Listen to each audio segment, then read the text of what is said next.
Estamos começando mais um Justiça do Trabalho na TV, produzido pelo Tribunal Regional do Trabalho de Santa Catarina. Até o final de 2012, o mundo poderá ter 200 milhões de desempregados, de acordo com a Organização Internacional do Trabalho, a OIT.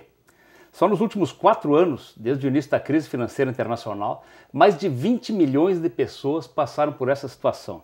Hoje vamos discutir qual é o futuro do trabalho em tempos de crise. Está conosco o professor de Sociologia, doutor em Psicologia Social, Fernando Ponte de Souza, da Universidade Federal de Santa Catarina. Ele também é coordenador do Laboratório de Sociologia do Trabalho da mesma universidade. Professor, é uma honra tê-lo em nosso programa.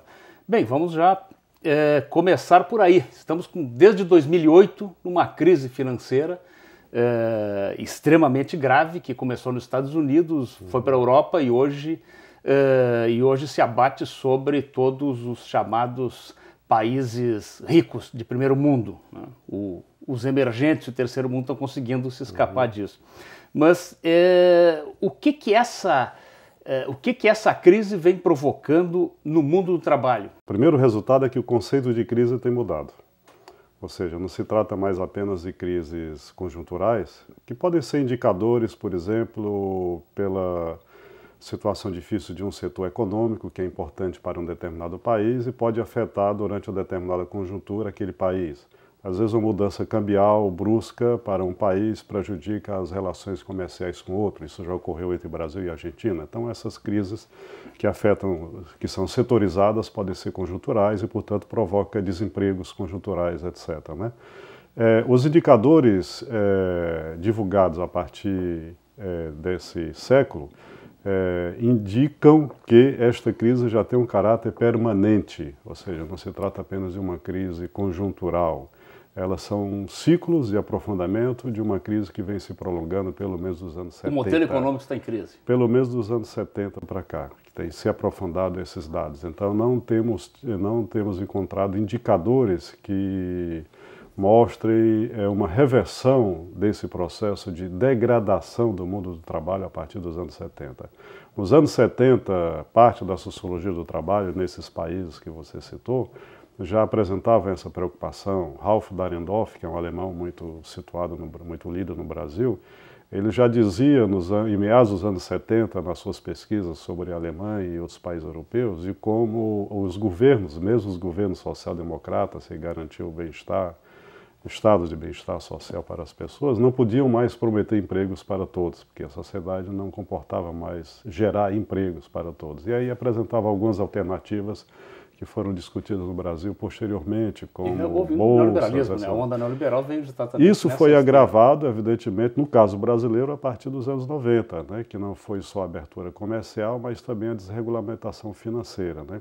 Então esses ciclos vão aprofundando e a novidade que tem com relação a este século é que a sociedade está mais constrangida e dependente do capital financeiro, que é o valor se valorizando sobre o próprio valor aplicado. Quando você vai numa loja, pensa que está comprando um monitor, um telefone celular, né? Quando usa o crédito, na realidade você está comprando dinheiro, né? E de brinde leva aquele aparelho que você pensa que está cobrando. Então você está pagando, valorizando o valor, que é o dinheiro aplicado pela financeira da loja naquilo, né?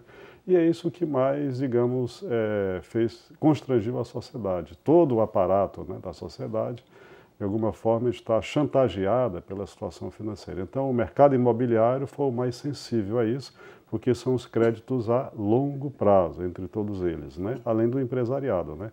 Então, o primeiro setor foi industrial, que nesses países tiveram queda de produção industrial muito grande, desemprego muito grande, tivendo que reciclar, gerar empregos em outros países com um custo de mão de obra mais explorado, portanto mais barata, né, e se aproveitando de juros mais vantajosos em alguns países como o Brasil, e outros com políticas fiscais concorrentes, como a China, o Vietnã, etc. E principalmente os direitos trabalhistas, os principais ignorados, né? Isso fez com que essa crise se espalhasse mundialmente de forma desigual, em índices, né, em aprofundamento de como isso ocorre e em setores diferentes, porque alguns países têm, digamos, especialidades econômicas, fruto da necessidade de ter competições, né, que possam se estabelecer de maneira mais positiva em alguns setores, que, por exemplo, no Brasil, os agronegócios, essas coisas todas, commodities, que é a principal pauta de exportação brasileira, mas gera pouco emprego nas áreas urbanas, né? Então a crise não é de agora, é uma crise que vem em ciclos de aprofundamento. E o desemprego crescente também não é de agora, vem pelo menos da crise dos anos 70. Agora há novidades sobre isso que a gente pode aprofundar. Muito bem. No livro The World, ainda não traduzido para o Brasil, o sociólogo sueco Goran Terborn relata que pelo menos metade da força de trabalho mundial está empregada numa relação direta capital-trabalho, e 1/3 trabalha por conta própria, ou seja, não tem mais aquele emprego formal dentro de uma empresa com a carteira assinada, com os direitos garantidos, né? Trabalho por fora desse sistema protetivo do trabalho que a gente falava há pouco, né? do estado de bem-estar social. Isso. O senhor diria que essa é uma tendência?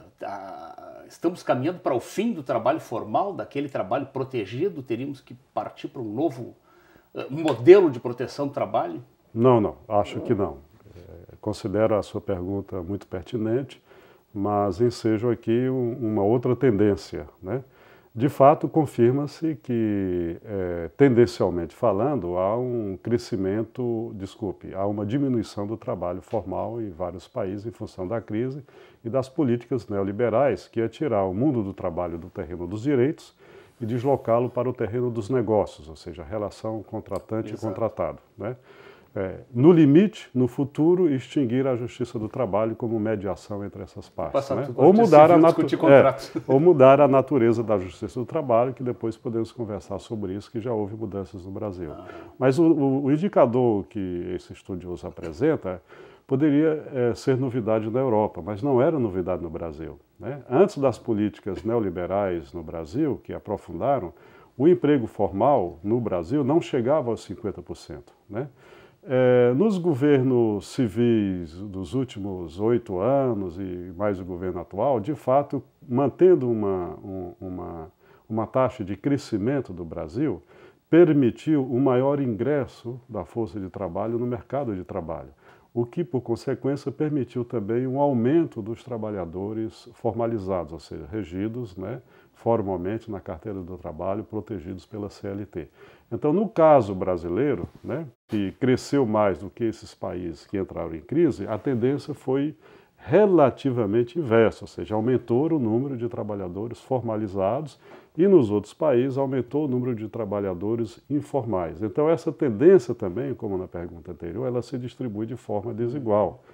Então, o que não significa que devamos generalizar, que a tendência é extinguir o mundo do trabalho formal e voltar tudo a ser negócio. Isso é uma posição ideológica. Isso é uma luta, e para ser de forma mais precisa, uma luta de classe. Ou seja, nos lugares onde os trabalhadores estão reagindo, os sindicatos estão lutando, com parte dos setores econômicos locais, os bancos nacionais, os governos têm políticas que podem ser importantes nisso. Nesses países, né, onde se consegue manter com determinadas políticas uma determinada taxa de crescimento do país, é possível manter uma taxa de empregabilidade um pouco maior e, às vezes, significativamente maior, dependendo dos setores. Isso em comparação com os países que implementaram políticas totalmente neoliberais e que, portanto, entregaram a economia das relações de trabalho totalmente à desregulamentação, o que foi um desastre para esses países. Então, o dado que esse pesquisador fornece pode ser novidade para a Europa, mas não era novidade para o Brasil, que já vivíamos isso. Mas, desse século para cá, o Brasil começou numa tendência inversa disso. Hoje há uma pressão neoliberal em escala mundial para também desregulamentar essas relações no Brasil. Pelo menos nos últimos 8 a 4 anos, isso tem se intensificado. Algumas coisas no Brasil foram desregulamentadas, inclusive com relação à intervenção da Justiça do Trabalho, outras não. Portanto, eu diria que a tendência é aquela que uma relação de lutas sociais, lutas políticas, vai indicar. Né? E não, digamos, que seja uma tendência irreversível de que vai acabar o trabalho, etc. Se acabar o trabalho, acabamos já agora, porque não existe nada, né? Com certeza. Precisamos fazer um rápido intervalo. Okay. Voltamos em seguida.